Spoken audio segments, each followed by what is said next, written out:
Well, it seems like the Federal Reserve is about to raise interest rates. Actually, not about to raise interest rate, did raise interest rates by 25 basis points today. This is the ninth time that the Federal Reserve has raised interest rates since they began this monetary tightening project. Let me explain to you what raising interest rates does.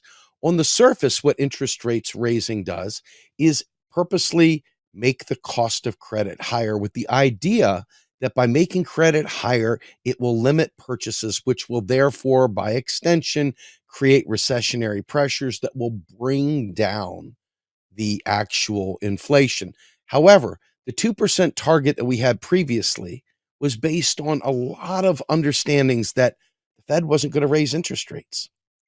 See, because the US government is a net interest payer, it is actually the one that pays the interest. This is net new money into the hands of people who already have money. And by doing this through using the interest rate channel, the income channel from interest, we are pumping brand new money at an alarming rate directly into the hands of the most wealthy people, who therefore end up inflating assets. And ultimately, this concept of interest rate hikes is meant to bring down inflation, but it's by extension creating inflationary pressures. The other thing that it's intended to do is to bring about unemployment. They use this thing called the Phillips curve, which is supposed to gauge where in the process we are in terms of what is the amount of slack labor we need to keep inflation at a reasonable level. Well, we know. When I say we, we're talking about the modern monetary theory community. Know that the Phillips curve is a joke, okay? That it's not real, that it doesn't actually mean anything. But ultimately, what they're intending to do by raising interest rates yet again, another 25 basis points, is to set the stage to continue pumping and pumping and pumping interest rates up to bring about mass unemployment. Larry Summers recently has gone out there saying, we don't like the medicine for the disease, but this is what we have to do. But it's not what we have to do. Okay. By pumping money into people's hands that already have money, bondholders that already have money, etc., it also creates the ripe conditions that impacted the SVB bank as well. They had long-term assets stored in bonds at fixed interest rates. And now all of a sudden, by hyping interest rates up, what they've done is they've made these long-term assets largely worthless or worth a lot less than what the sticker price is. So what have they done? When people tried to pull their money out of the SVB bank, they realized ultimately they did not have enough liquidity to do that. So they had to try to find a way to sell the bonds that they had on the books. The bonds that they had on the books were not mature. And so not only did they have to sell them at a loss, but ultimately, in the end, what they ended up doing was creating the conditions for more and more bank failures. The Fed had to know this. But here's the problem for rank and file individuals, for the lay people in this country, for the workers. We don't see the impact of interest rate hikes immediately.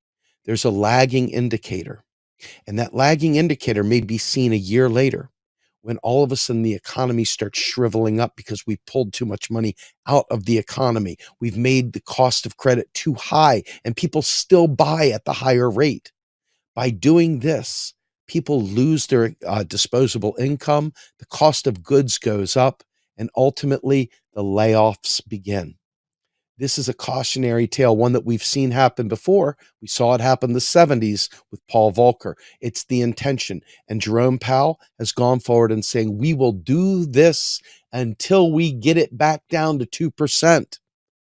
So beware, my friends, when they talk about raising interest rates. Number one, it is a direct payment basically to rich people.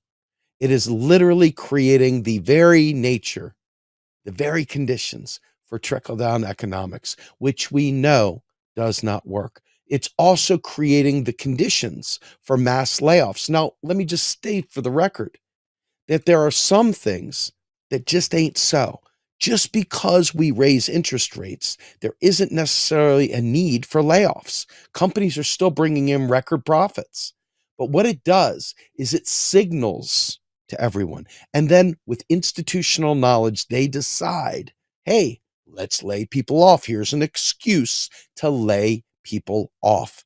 And that is what this game is all about. It's very similar to the right wing tropes that talk about when we're going to print money, which is not what we do, but that's the way they describe when the federal government spends money on a program. When they spend money, the right wing in this country says, hey, that's an indicator that we're going to have inflation. And so, whether or not it created real inflation or not, the businesses say, there's our cue, go, go, go. And they raise their prices up.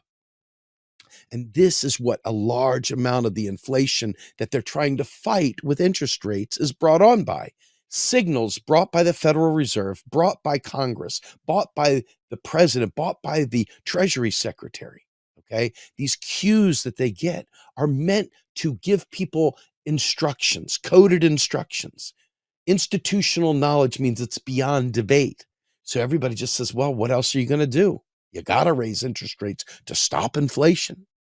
But in reality, what they could have done is they could have used price controls. They could have stopped this. They could have made a law to prevent price gouging. They could have done it, and it would have brought inflation back down way far. Did they do it? No. Why is that? Because in the end, these games are not about the real economy. They're about disciplining labor.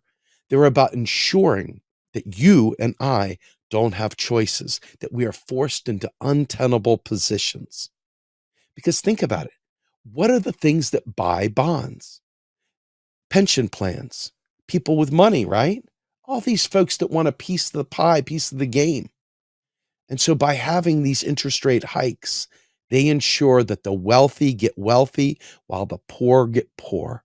And this, my friends, is exactly what's going on with your interest rate hikes. I'm Steve Grumbine with Status Coup News. Have a great day.